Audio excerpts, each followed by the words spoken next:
ನಮಸ್ಕಾರ ಸ್ನೇಹಿತರೆ, ಇದೀಗ ತಾನೇ ಬಂದ ರಾಜ್ಯದ ಮುಖ್ಯವಾದ ಸುದ್ದಿಗಳು. ಗೃಹಲಕ್ಷ್ಮಿ ಯೋಜನೆಯಲ್ಲಿ ದೊಡ್ಡ ಬದಲಾವಣೆ. ಇನ್ನು ಮುಂದೆ 3 ಕಡೆಗೆ ಮಾತ್ರ ಅರ್ಜಿ ಸಲ್ಲಿಕೆಗೆ ಅವಕಾಶ. ಮನೆಯಲ್ಲಿ ಸೊಸೆ ಹಾಗೂ ಮಗಳಿಗೂ ಕೂಡ 2,000 ರೂಪಾಯಿ ಜಮೆ ಆಗುತ್ತಾ? ಏನಿದು ಹೊಸ ನಿಯಮ? ಎಲ್ಲ ಮಾಹಿತಿ ನೋಡೋಣ ಸ್ನೇಹಿತರೆ. ಮುಖ್ಯಮಂತ್ರಿ ಆದ 14 ದಿನದಲ್ಲೇ ರಾಜ್ಯದ ಗಮನ ಸೆಳೆದಂತ ಡಿ.ಕೆ. ಶಿವಕುಮಾರ್ ಅವರು 5 ಪ್ರಮುಖ ಹೆಜ್ಜೆಗಳನ್ನು ಇಟ್ಟಿದ್ದಾರೆ. ಏನದು ನೋಡೋಣ ಸ್ನೇಹಿತರೆ. ಗೃಹಲಕ್ಷ್ಮಿ ಯೋಜನೆ ಬಳಿಕ ಮಹಿಳೆಯರ ಉಚಿತ ಬಸ್ ಪ್ರಯಾಣಕ್ಕೂ ಕೂಡ ಹೊಸ ನಿಯಮ. ಮಾಧ್ಯಮಗಳ ಮುಂದೆ ಡಿ.ಕೆ. ಶಿವಕುಮಾರ್ ಅವರು ನೇರವಾಗಿಯೇ ಖಡಕ್ ಹೇಳಿಕೆ ಕೊಟ್ಟಿದ್ದಾರೆ. ವಿಡಿಯೋನ ನೀವು ಸ್ವಲ್ಪನೂ ಸ್ಕಿಪ್ ಮಾಡಬೇಡಿ. ಮತ್ತೊಂದೆಡೆಯಲ್ಲಿ ಬೆಂಗಳೂರು ನಗರಾಭಿವೃದ್ಧಿ ಖಾತೆ ವಹಿಸಿಕೊಂಡ ಮೊದಲ ದಿನವೇ ಅಧಿಕಾರಿಗಳಿಗೆ ತರಾಟೆ ತೆಗೆದುಕೊಂಡ ಕೃಷ್ಣ ಬೈರೇಗೌಡ ಅವರು ಗುಂಡಿಲ್ಲದ ರಸ್ತೆ ನಿರ್ಮಾಣ ರಾಕೆಟ್ ಸೈನ್ಸ್ ಎಂದು ಕಿಡಿಕಾರಿದ್ದಾರೆ. ಏನಿದು ಸುದ್ದಿ ನೋಡೋಣ ಸ್ನೇಹಿತರೆ. ಕೇಂದ್ರ ಸರ್ಕಾರದಿಂದ ರೈತರಿಗೂ ಕೂಡ ಸಿಹಿ ಸುದ್ದಿ. 2,000 ರೂಪಾಯಿ ಶೀಘ್ರವೇ ಜಮೆ ಆಗಲಿದೆ. 23ನೇ ಕಂತು ಯಾವಾಗ ಜಮೆ ಆಗುತ್ತೆ ಎನ್ನುವ ಮಾಹಿತಿ ಬಂದಿದೆ. ಆ ಒಂದು ಮಾಹಿತಿ ಕೂಡ ನೋಡೋಣ. ಇನ್ನು ಕರ್ನಾಟಕದಲ್ಲಿ ಮದ್ಯ ಖರೀದಿ ಅಥವಾ ಮದ್ಯಪಾನಕ್ಕೆ 21 ವರ್ಷ ಕಡ್ಡಾಯ. ಗೃಹ ಸಚಿವ ಪ್ರಿಯಾಂಕ್ ಖರ್ಗೆ ಅವರು ಒಂದು ಶಾಕಿಂಗ್ ಹೇಳಿಕೆ ಕೊಟ್ಟಿದ್ದಾರೆ. ಈ ಎಲ್ಲ ಮಾಹಿತಿಗಳನ್ನು ಡೀಟೇಲ್ ಆಗಿ ನೋಡೋಕ್ಕೂ ಮೊದಲು ನೀವು ಸುದ್ದಿ ಸಮಯ ಯೂಟ್ಯೂಬ್ ಚಾನಲ್ಗೆ ಮೊದಲು ಬಾರಿ ಭೇಟಿ ಕೊಡ್ತಿದ್ರೆ ದಯವಿಟ್ಟು ಸಬ್ಸ್ಕ್ರೈಬ್ ಆಗಿ ಪಕ್ಕದಲ್ಲಿ ಕಾಣಿಸೋ ಗಂಟೆ ಕೂಡ ಒತ್ತಿ. ಇದರಿಂದ ಕರ್ನಾಟಕದ ಮುಖ್ಯವಾದ ಮಾಹಿತಿಗಳು ನಿಮಗೆ ಸಿಗುತ್ತವೆ. ದಯವಿಟ್ಟು ವಿಡಿಯೋಗೆ ಲೈಕ್ ಮಾಡಿ ಮತ್ತು ವಿಡಿಯೋ ಪೂರ್ತಿಯಾಗಿ ನೋಡಿ. ಬನ್ನಿ ಸ್ನೇಹಿತರೆ, ಎಲ್ಲ ಮಾಹಿತಿಗಳನ್ನು ಡೀಟೇಲ್ ಆಗಿ ನೋಡೋಣ. ನೀವು ಕೂಡ ಗೃಹಲಕ್ಷ್ಮಿ ಯೋಜನೆ ಫಲಾನುಭವಿಗಳಾಗಿದ್ದರೆ ಈಗಲೇ ವಿಡಿಯೋಗೆ ಲೈಕ್ ಮಾಡಿ. ಹೌದು, ರಾಜ್ಯದ ಕಾಂಗ್ರೆಸ್ ಸರ್ಕಾರದ ಅತ್ಯಂತ ಜನಪ್ರಿಯ ಗ್ಯಾರಂಟಿಗಳಲ್ಲಿ ಒಂದಾಗಿರುವ ಗೃಹಲಕ್ಷ್ಮಿ ಯೋಜನೆಯಲ್ಲಿ ದೊಡ್ಡ ಬದಲಾವಣೆ ಮಾಡಲು ಸರ್ಕಾರ ಮುಂದಾಗಿದೆ. ಸ್ವತಃ ಮುಖ್ಯಮಂತ್ರಿ ಡಿ.ಕೆ. ಶಿವಕುಮಾರ್ ಅವರು ಗೃಹಲಕ್ಷ್ಮಿ ಯೋಜನೆಯನ್ನು ಪರಿಷ್ಕರಣೆ ಮಾಡುತ್ತೇವೆ ಎಂಬ ಹೇಳಿಕೆ ಕೊಟ್ಟ ಬೆನ್ನಲ್ಲೇ ಸಾರ್ವಜನಿಕರಲ್ಲಿ ಗೊಂದಲದ ವಾತಾವರಣ ಮೂಡಿದ್ದು, ಇದಕ್ಕೆ ಈಗ ಮಹಿಳಾ ಮತ್ತು ಮಕ್ಕಳ ಅಭಿವೃದ್ಧಿ ಇಲಾಖೆ ಬ್ರೇಕ್ ಹಾಕಿದೆ. ಹೌದು ಗೆಳೆಯರೆ, ಯಾರೂ ಕೂಡ ಆತಂಕ ಪಡುವ ಅಗತ್ಯವಿಲ್ಲ. ಕೇವಲ ಅನರ್ಹರನ್ನ ಕೈಬಿಟ್ಟು ಅರ್ಹರಿಗೆ ಮಾತ್ರ ಹಣ ತಲುಪಿಸಲು ಈ ಒಂದು ಮಹತ್ವದ ಪರಿಷ್ಕರಣೆ ನಡೆಸಲಾಗುತ್ತಿದೆ ಎಂದು ಮಹಿಳಾ ಮತ್ತು ಮಕ್ಕಳ ಕಲ್ಯಾಣ ಇಲಾಖೆ ಸ್ಪಷ್ಟನೆ ಕೊಟ್ಟಿದೆ. ಹೌದು, ಇದನ್ನೇ ಡಿ.ಕೆ. ಶಿವಕುಮಾರ್ ಅವರು ಕೂಡ ಇತ್ತೀಚೆಗೆ ಮಾಧ್ಯಮಗಳ ಮುಂದೆ ಹೇಳಿಕೆ ಕೊಟ್ಟಿದ್ದಾರೆ. ಮೃತಪಟ್ಟವರ ಮತ್ತು ಅನುಮಾನಾಸ್ಪದ ಬ್ಯಾಂಕ್ ಖಾತೆಗೆ 100 ಕೋಟಿಗೂ ಅಧಿಕ ಹಣ ಜಮೆ ಆಗ್ತಾ ಇದೆ. ಹಾಗಾಗಿ ಪರಿಷ್ಕರಣೆ ಮಾಡಬೇಕಾಗಿದೆ ಎಂದು ಮಾಧ್ಯಮಗಳ ಮುಂದೆ ಹೇಳಿಕೆ ಕೊಟ್ಟಿದ್ದಾರೆ. ಹಾಗಾದರೆ ಸ್ನೇಹಿತರೆ, ಹೊಸ ಅರ್ಜಿಯಲ್ಲಿ ಹಾಕಬೇಕು ಏನೆಲ್ಲ ಮಾನದಂಡಗಳಿವೆ, ಎಲ್ಲ ಮಾಹಿತಿಗಳನ್ನು ಡೀಟೇಲ್ ಆಗಿ ನೋಡೋಣ. ಮೊದಲಿಗೆ ಸ್ನೇಹಿತರೆ, ಈ ಬಾರಿ ಕಂಪ್ಯೂಟರ್ ಸೈಬರ್ ಸೆಂಟರ್ ಅಥವಾ ಮೊಬೈಲ್ ಅಪ್ಲಿಕೇಶನ್ಗಳಿಗೆ ಬ್ರೇಕ್ ಹಾಕಲಾಗಿದೆ. ಅಂದರೆ ಸರ್ವರ್ ಮತ್ತು ತಾಂತ್ರಿಕ ಸಮಸ್ಯೆ ತಪ್ಪಿಸಲು ಕಾಂಗ್ರೆಸ್ ಸರ್ಕಾರ 3 ಜಾಗದಲ್ಲಿ ಮಾತ್ರ ಅರ್ಜಿ ಸಲ್ಲಿಕೆಗೆ ಅವಕಾಶ ಕೊಟ್ಟಿದೆ. ಹೌದು ಗೆಳೆಯರೆ, ನಕಲಿ ಜಾಲಕ್ಕೆ ಬ್ರೇಕ್ ಹಾಕಲು ಮತ್ತು ಸರ್ವರ್ ಸೇರಿದಂತೆ ತಾಂತ್ರಿಕ ಸಮಸ್ಯೆ ತಪ್ಪಿಸಲು ಕರ್ನಾಟಕದ 15,000 ಅಧಿಕೃತ ಕೇಂದ್ರಗಳಲ್ಲಿ ಮಾತ್ರ ಹೊಸ ಅರ್ಜಿ ಸಲ್ಲಿಕೆಗೆ ಅವಕಾಶ ಕೊಡಲಾಗಿದೆ. ಬೆಂಗಳೂರು 1, ಕರ್ನಾಟಕ 1 ಮತ್ತು ಗ್ರಾಮ್ 1 ಕೇಂದ್ರಗಳಲ್ಲಿ ಅರ್ಜಿ ಹಾಕಬಹುದು. ಅಂದಹಾಗೆ ಸರ್ಕಾರದಿಂದ ಇದುವರೆಗೆ ಅಧಿಕೃತವಾಗಿ ಅರ್ಜಿ ಸಲ್ಲಿಕೆ ದಿನಾಂಕ ಕರೆದಿಲ್ಲ. ಹೌದು ಗೆಳೆಯರೆ, ಸುಳ್ಳು ಮಾಹಿತಿಗಳಿಗೆ ಬಲಿಯಾಗಬೇಡಿ. ಇದುವರೆಗೆ ಅರ್ಜಿ ಪ್ರಕ್ರಿಯೆ ಶುರುವಾಗಿಲ್ಲ. ಫಲಾನುಭವಿಗಳಿಗೆ ಮೊಬೈಲ್ಗೆ ಮೆಸೇಜ್ ಬಂದರೆ, ಲಿಂಕ್ ಬಂದರೆ ಅಥವಾ ಯಾರಾದರೂ ಕರೆ ಮಾಡಿ ಗೃಹಲಕ್ಷ್ಮಿ ಅರ್ಜಿ ಮರುನೋಂದಣಿ ಮಾಡಿಕೊಳ್ಳಬೇಕು, OTP ಕೇಳಿದರೆ ಇಂತಹುದಕ್ಕೆ ಕಿವಿ ಕೊಡಬೇಡಿ. ಯಾಕಂದರೆ ಅರ್ಜಿ ಸಲ್ಲಿಕೆ ಆನ್ಲೈನ್ ಪ್ರಕ್ರಿಯೆ ಆಗಲಿದ್ದು, ನೀವು ಹತ್ತಿರದ ಬೆಂಗಳೂರು 1, ಕರ್ನಾಟಕ 1, ಗ್ರಾಮ್ 1 ಕೇಂದ್ರ ಈ 3 ಕೇಂದ್ರಗಳಿಗೆ ಮಾತ್ರ ಭೇಟಿ ಕೊಟ್ಟು ಅರ್ಜಿ ಹಾಕಬಹುದು. ಎಲ್ಲಿಯೂ ಕೂಡ ಮತ್ತೆ ಅವಕಾಶ ಕಲ್ಪಿಸಿಕೊಡುತ್ತಿಲ್ಲ ಸ್ನೇಹಿತರೆ. ಹೌದು, ಖಾಸಗಿ ಸೈಬರ್ ಸೆಂಟರ್ ಅಥವಾ ಮೊಬೈಲ್ ಅಪ್ಲಿಕೇಶನ್ ಮೂಲಕ ಅರ್ಜಿ ಸಲ್ಲಿಕೆ ಮಾಡಲು ಈ ಬಾರಿ ಅವಕಾಶ ಇರೋದಿಲ್ಲ ಎಂದು ಮಹಿಳಾ ಮತ್ತು ಮಕ್ಕಳ ಕಲ್ಯಾಣ ಇಲಾಖೆ ಸ್ಪಷ್ಟನೆ ಕೊಟ್ಟಿದೆ.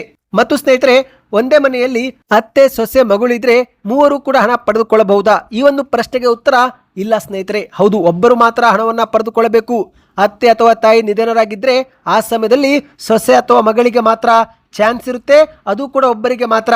ಸೊಸೆ ಪಡೆದುಕೊಂಡ್ರೆ ಮಗಳು ಪಡೆದುಕೊಳ್ಳುವಂತಿಲ್ಲ, ಮಗಳು ಪಡೆದುಕೊಂಡ್ರೆ ಸೊಸೆ ಪಡೆದುಕೊಳ್ಳುವಂತಿಲ್ಲ. ಮತ್ತು ಅರ್ಜಿ ಸಲ್ಲಿಕೆ ಮಾಡುವಂತಹ ಫಲಾನುಭವಿಗಳು ರೇಷನ್ ಕಾರ್ಡ್ನಲ್ಲಿ ಯಜಮಾನಿ ಎಂದು ಉಲ್ಲೇಖವಾಗಿರಬೇಕು. ಆಗ ಮಾತ್ರ ಹಣ ಜಮಾ ಆಗುತ್ತೆ. ಮತ್ತು ಈ ಬಾರಿ ಆದಾಯ ತೆರಿಗೆ ಪಾವತಿ ಮಾಡುತ್ತಿರುವವರನ್ನು ಹೊರಗಿಡಲಾಗ್ತಾ ಇದೆ. ಹೌದು ಗೆಳೆಯರೆ, ಆದಾಯ ತೆರಿಗೆ ಅಥವಾ GST ಪಾವತಿ ಮಾಡುತ್ತಿದ್ರೆ ಇನ್ನು ಮುಂದೆ ಗೃಹಲಕ್ಷ್ಮಿ ಯೋಜನೆಗೆ ನೀವು ಅರ್ಹರಲ್ಲ ಎಂದು ಹೇಳಲಾಗಿದೆ. ಬನ್ನಿ ಈಗ ಮತ್ತೊಂದು ಮಾಹಿತಿಗೆ ಹೋಗೋಣ. ರಾಜ್ಯದ ಮುಖ್ಯಮಂತ್ರಿ ಆದ 14 ದಿನದಲ್ಲೇ ಡಿ.ಕೆ. ಶಿವಕುಮಾರ್ ಅವರು 5 ಪ್ರಮುಖ ಹೆಜ್ಜೆಗಳನ್ನು ಇಟ್ಟಿದ್ದಾರೆ. ಹೌದು, ಕರ್ನಾಟಕದ ಮುಖ್ಯಮಂತ್ರಿಯಾಗಿ ಡಿ.ಕೆ. ಶಿವಕುಮಾರ್ ಅವರು ಜೂನ್ 3ರಂದು ಅಧಿಕಾರ ಸ್ವೀಕಾರ ಮಾಡಿದ್ದು, ಈಗ ಜೂನ್ 16ಕ್ಕೆ ಸುಮಾರು 14 ದಿನಗಳು ಕಳೆದಿವೆ. ಈ ಒಂದು ನಡುವೆ ಈಗ ಡಿ.ಕೆ. ಶಿವಕುಮಾರ್ ಅವರು ಆರಂಭದಲ್ಲೇ ಎಲ್ಲರ ಗಮನ ಸೆಳೆಯುವಂತಹ 5 ಪ್ರಮುಖ ಹೆಜ್ಜೆ ಇಟ್ಟಿದ್ದಾರೆ. ಮೊದಲನೇ ಹೆಜ್ಜೆ ಲಂಚ ಮುಕ್ತ ಕರ್ನಾಟಕದ ಗುರಿ. ಹೌದು ಗೆಳೆಯರೆ, ಸರ್ಕಾರಿ ಕಚೇರಿಯಲ್ಲಿ ಯಾರಾದರೂ 10 ರೂಪಾಯಿ ಲಂಚ ಕೇಳಿದ್ರು ನನಗೆ ಕರೆ ಮಾಡಿ ಎಂದು ಡಿ.ಕೆ. ಶಿವಕುಮಾರ್ ಅವರು ನೇರವಾಗಿಯೇ ಸೂಚನೆ ಕೊಟ್ಟಿದ್ದಾರೆ. ಎರಡನೇ ಹೆಜ್ಜೆ, ಸರ್ಕಾರಿ ಸಿಬ್ಬಂದಿಗಳಿಗೆ ಸಮಯ ಪರಿಪಾಲನೆಯ ಗುರಿ ಕೊಡಲಾಗಿದೆ. ಅಂದರೆ ಎಲ್ಲ ಸಿಬ್ಬಂದಿಗಳು ಅಧಿಕಾರಿಗಳು 10 ಗಂಟೆಗೆ ಸರಿಯಾಗಿ ಕಚೇರಿಗೆ ಹಾಜರಿರಬೇಕು ಮತ್ತು ನಿಮ್ಮ ಒಂದು ಬಯೋಮೆಟ್ರಿಕ್ ಸ್ಕ್ಯಾನ್ ಮಾಡುವ ಮೂಲಕ ನಮೂದಿಸಬೇಕು ಎಂದು ಸೂಚನೆ ಕೊಟ್ಟಿದ್ದಾರೆ. ಮೂರನೆಯದ್ದು ಗ್ಯಾರಂಟಿ ಯೋಜನೆಗಳ ಪರಿಷ್ಕರಣೆ. ಹೌದು, ಗೃಹಜ್ಯೋತಿ ಮತ್ತು ಗೃಹಲಕ್ಷ್ಮಿ ಯೋಜನೆಯಲ್ಲಿ ಅನರ್ಹರು ಕೂಡ ಲಾಭ ಪಡೆದುಕೊಳ್ಳುತ್ತಿದ್ದು, ಹಾಗಾಗಿ ಸರ್ಕಾರ ಈ 2 ಯೋಜನೆಗಳಿಗೆ ಪರಿಷ್ಕರಣೆಗೆ ನಿರ್ಧಾರ ಮಾಡಿದೆ. ಇನ್ನು 4ನೇ ಹೆಜ್ಜೆ, ಅಧಿಕಾರಿಗಳನ್ನ ವಿಶ್ವಾಸಕ್ಕೆ ತೆಗೆದುಕೊಂಡು ಹೋಗುವ ಪ್ಲಾನ್ ಅನ್ನ ಡಿ.ಕೆ. ಶಿವಕುಮಾರ್ ಅವರು ಮಾಡಿದ್ದಾರೆ. ಹೌದು ಗೆಳೆಯರೆ, ಆಡಳಿತ ಸುಗಮವಾಗಿ ಸಾಗಬೇಕಾದ್ರೆ ಅಧಿಕಾರಿಗಳ ಸಹಕಾರ ಮತ್ತು ಸ್ಪಂದನೆ ಅತ್ಯಗತ್ಯ. ಹಾಗಾಗಿ ಈ ಮೂಲಕ ಡಿ.ಕೆ. ಶಿವಕುಮಾರ್ ಅವರು ಅಧಿಕಾರಿಗಳೊಂದಿಗೆ ಸಭೆ ಮೇಲೆ ಸಭೆ ಮಾಡ್ತಿದ್ದಾರೆ. ಇನ್ನು 5ನೇದು ಸ್ನೇಹಿತರೆ, ವಿಪಕ್ಷಗಳ ವಿಶ್ವಾಸ ಗಳಿಸಿಕೊಳ್ಳುವ ಪ್ಲಾನ್ ಹಾಕಿದ್ದಾರೆ. ಹೌದು, ಡಿ.ಕೆ. ಶಿವಕುಮಾರ್ ಅವರು ಸಿಎಂ ಆಗಿ ಅಧಿಕಾರ ಸ್ವೀಕಾರ ಮಾಡಿದಂಥ ಸಂದರ್ಭದಲ್ಲಿ ವಿಪಕ್ಷ ವಿಶ್ವಾಸವನ್ನು ಗಳಿಸುವ ನಿಟ್ಟಿನಲ್ಲಿ ಎಲ್ಲ ಮಾಜಿ ಮುಖ್ಯಮಂತ್ರಿಗಳಿಗೆ ಭೇಟಿ ಮಾಡಿ ನನಗೆ ಸಲಹೆ ಮತ್ತು ಸಹಕಾರ ನೀಡಬೇಕು ಎಂದು ಮನವಿ ಮಾಡಿದ್ದಾರೆ. ಈ ಮೂಲಕ ಡಿ.ಕೆ. ಶಿವಕುಮಾರ್ ಅವರು ಎಲ್ಲರ ಗಮನವನ್ನು ಸೆಳೆದಿದ್ದಾರೆ. ಬನ್ನಿ ಸ್ನೇಹಿತರೆ, ಮತ್ತೊಂದು ಮಾಹಿತಿಗೆ ಹೋಗೋಣ.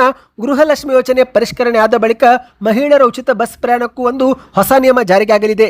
ಸ್ವತಃ ಮುಖ್ಯಮಂತ್ರಿ ಡಿ.ಕೆ. ಶಿವಕುಮಾರ್ ಅವರು ಈ ಬಗ್ಗೆ ಮಾಹಿತಿ ಕೊಟ್ಟಿದ್ದಾರೆ. ಹೌದು, ಸಭೆ ಬಳಿಕ ಮಾಧ್ಯಮಗಳ ಮುಂದೆ ಮಾತನಾಡಿದಂತ ಮುಖ್ಯಮಂತ್ರಿ ಡಿ.ಕೆ. ಶಿವಕುಮಾರ್ ಅವರು ಗೃಹಲಕ್ಷ್ಮಿ ಯೋಜನೆ ಸೇರಿದಂತೆ ಯಾವುದೇ ಗ್ಯಾರಂಟಿ ಯೋಜನೆಗಳು ನಿಲ್ಲೋದಿಲ್ಲ. ಅರ್ಹ ಫಲಾನುಭವಿಗಳಿಗೆ ಯೋಜನೆ ತಲುಪಿಸಬೇಕು, ಅದೇ ನಮ್ಮ ಗ್ಯಾರಂಟಿ ಯೋಜನೆಯ ಉದ್ದೇಶ. ಹಾಗಾಗಿ ಗ್ಯಾರಂಟಿಗಳನ್ನ ಪರಿಷ್ಕರಣೆ ಮಾಡಬೇಕಾಗಿದೆ ಎಂದು ಡಿ.ಕೆ. ಶಿವಕುಮಾರ್ ಅವರು ಹೇಳಿಕೆ ಕೊಟ್ಟಿದ್ದಾರೆ. ಹೊರ ರಾಜ್ಯದ ಮಹಿಳೆಯರು ಕೂಡ ಶಕ್ತಿ ಯೋಜನೆ ಲಾಭ ಪಡೆದುಕೊಳ್ಳುತ್ತಿದ್ದು, ಹಾಗಾಗಿ ಇನ್ನು ಮುಂದೆ ಕರ್ನಾಟಕದ ಮಹಿಳೆಯರಿಗೆ ಮಾತ್ರ ಉಚಿತ ಬಸ್ ಪ್ರಯಾಣ. ಅದಕ್ಕಾಗಿಯೇ ಮಹಿಳೆಯರಿಗೆ ಒಂದು ಐಡೆಂಟಿಟಿ ಕಾರ್ಡ್ ಕೊಡಬೇಕು ಅಂತ ತೀರ್ಮಾನಿಸಿದ್ದೇವೆ ಎಂದು ಡಿ.ಕೆ. ಶಿವಕುಮಾರ್ ಅವರು ತಿಳಿಸಿದ್ದಾರೆ. ಹೌದು ಗೆಳೆಯರೆ, ಬಸ್ನಲ್ಲಿ ನಮ್ಮ ರಾಜ್ಯದವರಿಗೆ ಮಾತ್ರ ಉಚಿತ ಪ್ರಯಾಣವಿದೆ. ಕರ್ನಾಟಕ ರಾಜ್ಯದಲ್ಲಿ ಯಾರಿಗೆ ಓಟು ಮಾಡುವ ಅಧಿಕಾರ ಇದೆಯೋ ಅವರು ಮಾತ್ರ ಫ್ರೀ ಓಡಾಡಬೇಕು. ಓಟು ಇಲ್ಲದವರಿಗೆ ನಾವ್ಯಾಕೆ ಕೊಡಬೇಕು ಎಂದು ಡಿ.ಕೆ. ಶಿವಕುಮಾರ್ ಅವರು ನೇರವಾಗಿ ಪ್ರಶ್ನೆ ಮಾಡಿದ್ದಾರೆ. ಇಲ್ಲಿ ಯಾರು ಇದ್ದಾರೋ ಅವರಿಗೆ ಮಾತ್ರ ಅನುಕೂಲ ಮಾಡಿಕೊಡುತ್ತೇವೆ. ಅದಕ್ಕಾಗಿಯೇ ಕ್ಯಾಬಿನೆಟ್ ಸಭೆಯಲ್ಲಿ ಉಚಿತ ಬಸ್ ಪ್ರಯಾಣಕ್ಕೆ ಒಂದು ಐಡೆಂಟಿಟಿ ಕಾರ್ಡ್ ಕೊಡುವ ಬಗ್ಗೆ ನಾವು ತೀರ್ಮಾನಿಸಿದ್ದೇವೆ ಎಂದಿದ್ದಾರೆ. ಶೀಘ್ರವೇ ಸ್ನೇಹಿತರೆ ಮಹಿಳೆಯರಿಗೆ ಸ್ಮಾರ್ಟ್ ಕಾರ್ಡ್ ಕೊಡಲಾಗುತ್ತೆ. ಹೌದು, ಕರ್ನಾಟಕದ ಮಹಿಳೆಯರನ್ನು ಗುರುತಿಸಿ ಸ್ಮಾರ್ಟ್ ಕಾರ್ಡ್ ವಿತರಣೆ ಮಾಡುವ ಗುರಿಯನ್ನು ರಾಜ್ಯ ಸರ್ಕಾರ ಹಾಕಿಕೊಂಡಿದೆ ಸ್ನೇಹಿತರೆ. ಈ ಮೂಲಕ ಅಕ್ರಮಕ್ಕೆ ಬ್ರೇಕ್ ಹಾಕಲು ಸರ್ಕಾರ ನಿರ್ಧಾರ ಮಾಡಿದೆ. ಬನ್ನಿ ಮತ್ತೊಂದು ಮಾಹಿತಿಗೆ ಹೋಗೋಣ. ಅದಕ್ಕಿಂತ ಮೊದಲು ಇದುವರೆಗೆ ವಿಡಿಯೋಗೆ ಲೈಕ್ ಮಾಡಿಲ್ಲವೆಂದರೆ ದಯವಿಟ್ಟು ಲೈಕ್ ಮಾಡಿ, ಚಾನಲ್ಗೂ ಕೂಡ ಸಬ್ಸ್ಕ್ರೈಬ್ ಆಗಿ. ಇದೀಗ ಮತ್ತೊಂದು ಮಾಹಿತಿ ಏನೆಂದರೆ, ಕಂದಾಯ ಇಲಾಖೆ ಸಚಿವರಾಗಿದ್ದಂಥ ಕೃಷ್ಣ ಬೈರೇಗೌಡವರು ಇದೀಗ ಬೆಂಗಳೂರು ನಗರಾಭಿವೃದ್ಧಿ ಸಚಿವರಾಗಿದ್ದು ಮೊದಲ ಸಭೆಯಲ್ಲೇ ಜಿಬಿ ಅಧಿಕಾರಿಗಳಿಗೆ ತರಾಟೆಗೆ ತೆಗೆದುಕೊಂಡಿದ್ದಾರೆ. ಹೌದು ಗೆಳೆಯರೆ, ಬೆಂಗಳೂರು ನಗರಾಭಿವೃದ್ಧಿ ಪೂರ್ಣ ಇಲಾಖೆಗೆ ಬೇಡಿಕೆ ಇಟ್ಟಿದ್ದಂಥ ಕೃಷ್ಣ ಬೈರೇಗೌಡವರು ಇದೀಗ ಸೈಲೆಂಟ್ ಆಗಿ ಅಧಿಕಾರ ವಹಿಸಿಕೊಂಡಿದ್ದು ಮೊದಲ ಸಭೆಯಲ್ಲೇ ಅಧಿಕಾರಿಗಳಿಗೆ ಪ್ರಶ್ನೆ ಮಾಡಿ ತರಾಟೆಗೆ ತೆಗೆದುಕೊಂಡಿದ್ದಾರೆ. ಹೌದು, ಇವತ್ತು ಗ್ರೇಟರ್ ಬೆಂಗಳೂರು ಪ್ರಾಧಿಕಾರದ ಮುಖ್ಯ ಕಚೇರಿಯಲ್ಲಿ ಸಭೆ ನಡೆದಿದ್ದು, ಸಭೆಯಲ್ಲಿ ಅಧಿಕಾರಿಗಳಿಗೆ ಬೆಂಗಳೂರಿನ ಸಮಸ್ಯೆ ಬಗ್ಗೆ ಕೃಷ್ಣ ಬೈರೇಗೌಡವರು ನಾನಾ ಪ್ರಶ್ನೆ ಕೇಳಿದ್ದಾರೆ. ಹೌದು, ಮೊದಲನೇ ಪ್ರಶ್ನೆ, ರಸ್ತೆಯಲ್ಲಿ ಗುಂಡಿ ಯಾಕೆ ಬೀಳುತ್ತೆ ಎಂದಿದ್ದಾರೆ. ರಸ್ತೆ ನಿರ್ಮಾಣ ಮಾಡೋದು ರಾಕೆಟ್ ಸೈನ್ಸಾ ಎಂದು ಪ್ರಶ್ನೆ ಮಾಡಿದ್ದಾರೆ. ಒಂದು ರಸ್ತೆ ಗುಂಡಿ ದುರಸ್ತಿ ಮಾಡೋಕೆ ವರ್ಷ ಪೂರ್ತಿ ನಿಮಗೆ ಟೈಮ್ ಬೇಕಾ ಎಂದು ಅಧಿಕಾರಿಗಳನ್ನ ಪ್ರಶ್ನೆ ಮಾಡಿ ಕಿಡಿಕಾರಿದ್ದಾರೆ ಸ್ನೇಹಿತರೆ. ಇದೇ ನಡುವೆ ಬೆಂಗಳೂರಿನ ಸಮಸ್ಯೆ ಮತ್ತು ಇಲ್ಲಿಯವರೆಗೆ ಆಗಿರುವ ಕಾಮಗಾರಿಗಳ ಬಗ್ಗೆ ಮಾಹಿತಿ ಪಡೆದುಕೊಂಡಂತ ಕೃಷ್ಣ ಬೈರೇಗೌಡವರು ನಂತರ ಮತ್ತೆ ಸುದ್ದಿಗೋಷ್ಠಿ ಮುಂದುವರಿಸಿ ಇಂಜಿನಿಯರ್ಗಳ ಮೇಲೆ ಕ್ರಮ ತೆಗೆದುಕೊಳ್ಳುವ ಎಚ್ಚರಿಕೆ ಕೊಟ್ಟಿದ್ದಾರೆ. ಮಳೆ ಬಂದಾಗ ಬೆಂಗಳೂರು ನಗರದ ರಾಜಕಾಲುವೆ ಮೋರಿ ನೀರು ರಸ್ತೆಯಲ್ಲಿ ಹರಿಯುತ್ತೆ. ಈ ಬಗ್ಗೆ ಇದುವರೆಗೆ ಯಾಕೆ ಕ್ರಮ ತೆಗೆದುಕೊಂಡಿಲ್ಲ? ಮುಂದಿನ ದಿನಗಳಲ್ಲಿ ಮಳೆ ಬಂದಾಗ ರಾಜು ಕಾಲುವೆ ನೀರು ರಸ್ತೆಗೆ ಬಂದಿದ್ದು ನಾನು ನೋಡಿದ್ರೆ ಆ ಒಂದು ಇಂಜಿನಿಯರ್ಗಳ ವಿರುದ್ಧ ಕ್ರಮ ತೆಗೆದುಕೊಳ್ಳಬೇಕಾಗುತ್ತೆ ಎಂದು ಎಚ್ಚರಿಕೆ ಕೊಟ್ಟಿದ್ದಾರೆ. ನನ್ನ ಕನಸಿನ ಬೆಂಗಳೂರು ಸಿಂಪಲ್ ಇದೆ, ಇಲ್ಲಿ ವಾಸ ಮಾಡೋ ಜನರೇ ನನಗೆ ಪ್ರಾಮುಖ್ಯ. ಇಂದು ರಾಜಧಾನಿ ಬೆಂಗಳೂರಲ್ಲಿ ಇರುವಂತಹ ರಿಯಲ್ ಎಸ್ಟೇಟ್ ಡಿಮ್ಯಾಂಡ್ ಬೇರೆ ಎಲ್ಲಿಯೂ ಕೂಡ ಇಲ್ಲ. ಬೇರೆ ನಗರದಲ್ಲೂ ಕೂಡ ಸಮಸ್ಯೆ ಇವೆ. ಯಾಕೆ ದೆಹಲಿಯಲ್ಲಿ ಟ್ರಾಫಿಕ್ ಸಮಸ್ಯೆ ಇಲ್ವಾ? ಆದರೆ ಬೆಂಗಳೂರಿನ ಸಮಸ್ಯೆ ಮಾತ್ರ ಹೆಚ್ಚು ಸುದ್ದಿ ಆಗುತ್ತೆ, ಎಲ್ಲರಿಗೂ ಎದ್ದು ಕಾಣುತ್ತೆ. ಹಾಗಾಗಿ ಅಧಿಕಾರಿಗಳು ಕಟ್ಟುನಿಟ್ಟಾಗಿ ಕೆಲಸ ಮಾಡಬೇಕು ಎಂದು ಸಭೆಯಲ್ಲಿ ಸೂಚನೆ ಕೊಟ್ಟಿದ್ದಾರೆ. ಬನ್ನಿ ಗೆಳೆಯರೆ, ಮತ್ತೊಂದು ಮಾಹಿತಿಗೆ ಹೋಗೋಣ. ನೀವು ಕೂಡ ರೈತರಾಗಿದ್ರೆ ಕಮೆಂಟ್ ನಲ್ಲಿ ರೈತ ಎಂದು ಕಮೆಂಟ್ ಮಾಡಿ ಮತ್ತು ಪಿಎಂ ಕಿಸಾನ್ ಸಮ್ಮಾನ್ ನಿಧಿ ಯೋಜನೆ ಫಲಾನುಭವಿಗಳಾಗಿದ್ರೆ ಮಾರ್ಚ್ ತಿಂಗಳಲ್ಲಿ 2,000 ರೂಪಾಯಿ ಜಮಾವಾಯ್ತಾ ಕಮೆಂಟ್ ಮಾಡಿ. ಹೌದು, ಕೇಂದ್ರದ ಸರ್ಕಾರ ಕರ್ನಾಟಕ ಮಾತ್ರವಲ್ಲದೆ ಇಡೀ ಭಾರತದ ಎಲ್ಲಾ ರಾಜ್ಯದ ರೈತರಿಗೆ ವರ್ಷಕ್ಕೆ 6,000 ರೂಪಾಯಿ ನೇರವಾಗಿ ಬ್ಯಾಂಕ್ ಖಾತೆಗೆ ಜಮೆ ಮಾಡುತ್ತೆ. ಅಂದ್ರೆ ಸ್ನೇಹಿತರೆ 4 ತಿಂಗಳಿಗೊಮ್ಮೆ 2,000 ರೂಪಾಯಿವನ್ನು ಫಲಾನುಭವಿಗಳ ಬ್ಯಾಂಕ್ ಖಾತೆಗೆ ಜಮೆ ಮಾಡಲಾಗುತ್ತೆ. ಇದುವರೆಗೆ ಕೇಂದ್ರ ಸರ್ಕಾರ 22 ಕಂತು ಜಮೆ ಮಾಡಿದೆ. ಅಂದ್ರೆ ಪ್ರತಿ ಕಂತಿನಲ್ಲಿ 2,000 ರೂಪಾಯಿ ಅಂತೆ 22 ಕಂತು ಜಮೆ ಮಾಡುವ ಮೂಲಕ 44,000 ರೂಪಾಯಿಯನ್ನು ಫಲಾನುಭವಿಗಳ ಬ್ಯಾಂಕ್ ಖಾತೆಗೆ ಜಮೆ ಮಾಡಲಾಗಿದೆ. ಇದೀಗ ರೈತರು 23ನೇ ಕಂತಿಗಾಗಿ ಕಾತುರದಿಂದ ಕಾಯುತ್ತಿದ್ದು ಈ ಒಂದು ಹಣ ಜುಲೈ ತಿಂಗಳ ಮಧ್ಯಂತರದಲ್ಲಿ ಬಿಡುಗಡೆ ಆಗುವ ಸಾಧ್ಯತೆ ಸಾಧ್ಯತೆ ಇದೆ. ಹೌದು ಗೆಳೆಯರೆ, ಪ್ರತಿ 4 ತಿಂಗಳಿಗೊಮ್ಮೆ ಹಣ ಬಿಡುಗಡೆ ಆಗುತ್ತೆ. ಇದೀಗ ಮಾರ್ಚ್ ತಿಂಗಳಲ್ಲಿ ಹಣ ಜಮವಾಗಿದ್ದು, ಹಾಗಾಗಿ ಸಾಮಾನ್ಯವಾಗಿ 4 ತಿಂಗಳ ಬಳಿಕ ಅಂದ್ರೆ ಜುಲೈ ತಿಂಗಳಲ್ಲಿ ಈ ಒಂದು ಮತ್ತೊಂದು ಕಂತು ಜಮೆ ಆಗಲಿದೆ. ಹಾಗಾಗಿ ರೈತರು ಈ ಒಂದು ಹಣ ಜಮೆ ಮಾಡುವ ಮೊದಲು ಈ KYC ಪ್ರಕ್ರಿಯೆ ಪೂರ್ತಿ ಮಾಡಿಕೊಳ್ಳಿ. ಹೌದು ಗೆಳೆಯರೆ, ಈ KYC ಜೊತೆಗೆ ಭೂಮಿಯ ದಾಖಲೆಗಳ ಪರಿಶೀಲನೆ, ಆಧಾರ್ ಕಾರ್ಡ್ ಬ್ಯಾಂಕ್ ಖಾತೆಗೆ ಲಿಂಕ್ ಮಾಡಿಕೊಳ್ಳಿ ಮತ್ತು NPCI ಕೂಡ ಪೂರ್ಣಗೊಳಿಸಿಕೊಳ್ಳಿ. ಯಾಕಂದ್ರೆ ಸ್ನೇಹಿತರೆ, ಕೇಂದ್ರ ಸರ್ಕಾರ ಹಣ ಬಿಡುಗಡೆ ಮಾಡಿದ್ರು NPCI ಇನ್ಆಕ್ಟಿವ್ ಆಗಿದ್ರೆ ನಿಮ್ಮ ಬ್ಯಾಂಕ್ ಖಾತೆಗೆ 23ನೇ ಕಂತು ಜಮೆ ಆಗೋದಿಲ್ಲ. ಹಾಗಾಗಿ ಬ್ಯಾಂಕ್ ಶಾಖೆಗೆ ಭೇಟಿ ಕೊಟ್ಟು ಆಧಾರ್ ಕಾರ್ಡ್ ಲಿಂಕ್ ಮತ್ತು NPCI ಅನ್ನ ಪೂರ್ತಿ ಮಾಡಿಕೊಳ್ಳಬೇಕು. ಈ ಬಗ್ಗೆ ಇನ್ನಷ್ಟು ಮಾಹಿತಿ ಬೇಕಂದ್ರೆ ಕಮೆಂಟ್ ಅಲ್ಲಿ ಕಿಸಾನ್ ಸಮ್ಮಾನ್ ಎಂದು ಕಮೆಂಟ್ ಮಾಡಿ. ಬನ್ನಿ ಕೊನೆಯ ಮಾಹಿತಿಗೆ ಹೋಗೋಣ. ಇನ್ನು ಮುಂದೆ ಕರ್ನಾಟಕದಲ್ಲಿ ಮದ್ಯ ಖರೀದಿ ಅಥವಾ ಮದ್ಯ ಸೇವನೆಗೆ 21 ವರ್ಷ ಕಡ್ಡಾಯ. ಹೌದು ಗೆಳೆಯರೆ, ಕರ್ನಾಟಕದಲ್ಲಿ ಅಪ್ರಾಪ್ತ ವಯಸ್ಸಿನವರ ಮದ್ಯಪಾನಕ್ಕೆ ಕಡಿವಾಣ ಹಾಕಲು ಸರ್ಕಾರ ಕಠಿಣ ಕ್ರಮಕ್ಕೆ ಮುಂದಾಗಿದೆ. 21 ವರ್ಷಕ್ಕಿಂತ ಕಡಿಮೆ ವಯಸ್ಸಿನವರಿಗೆ ಮದ್ಯ ಮಾರಾಟ ಮಾಡುವುದು, ಬಾರ್ ಅಂಗಡಿಯೊಳಗೆ ಪ್ರವೇಶ ಕೊಡುವುದು ಅಥವಾ ಮದ್ಯ ಸೇವನೆಗೆ ಅವಕಾಶ ನೀಡುವುದು ಕಾನೂನು ಬಾಹಿರವಾಗಿದ್ದು, ನಿಯಮ ಉಲ್ಲಂಘಿಸಿದರೆ ಅಂತಹ ಬಾರ್, ಪಬ್ ಅಥವಾ ಮದ್ಯ ಮಾರಾಟ ಸಂಸ್ಥೆಗಳ ಲೈಸೆನ್ಸ್ ಅನ್ನು ರದ್ದು ಮಾಡುವುದಾಗಿ ಮತ್ತು ಕಠಿಣ ಕ್ರಮ ತೆಗೆದುಕೊಳ್ಳುವುದಾಗಿ ಸರ್ಕಾರ ಸ್ಪಷ್ಟಪಡಿಸಿದೆ. ಹೌದು, ಯುವಜನರನ್ನು ಮದ್ಯದ ದುಷ್ಪರಿಣಾಮಗಳಿಂದ ರಕ್ಷಿಸಿ ಜವಾಬ್ದಾರಿಯುತ ಮದ್ಯ ಮಾರಾಟ ಮಾಡಲು ಸರ್ಕಾರ ಮುಂದಾಗಿದೆ. ಸ್ನೇಹಿತರೆ, ಈ ಬಗ್ಗೆ ಗೃಹ ಸಚಿವ ಪ್ರಿಯಾಂಕ್ ಖರ್ಗೆ ಅವರು ಮಾಹಿತಿ ಕೊಟ್ಟಿದ್ದು, ಕರ್ನಾಟಕದಲ್ಲಿ ಮದ್ಯಪಾನ ಮಾಡಲು ಮತ್ತು ಖರೀದಿ ಮಾಡಲು ಕಾನೂನುಬದ್ಧ ವಯಸ್ಸು 21 ವರ್ಷ. ಹಾಗಾಗಿ 21 ವರ್ಷಕ್ಕಿಂತ ಕಡಿಮೆ ವಯಸ್ಸಿನವರಿಗೆ ಇನ್ನು ಮುಂದೆ ಮದ್ಯ ಮಾರಾಟ ನಿಷೇಧವಾಗಿದೆ.